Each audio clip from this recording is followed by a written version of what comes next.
আমি কল্পনা প্রতিদিনের মতো চলে এসেছি দেখো আরেকটি ব্লগ নিয়ে। আমি যখনই ব্লগ করি আমাদের মিঠু তখনই চিৎকার করে, ও বোধহয় বুঝতে পারে যে আমি এখন কথা বলছি বা কিছু। সব সময় কেঁদে উঠে গিয়ে বসলেও এরকম করে, চিৎকার করে। যতক্ষণ না ওর সঙ্গে কথা বলবো ততক্ষণ এইভাবে চিৎকার করে যাবে।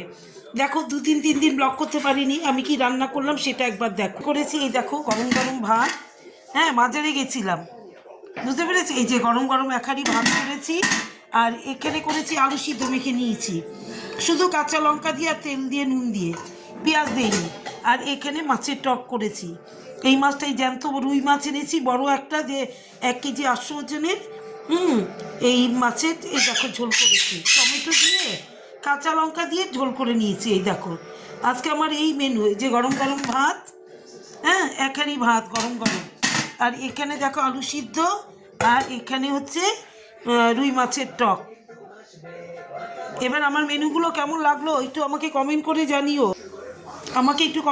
জানিও, তাহলে সবাই ভালো থেকো, সুস্থ থেকো। শুভ দুপুর, টাটা।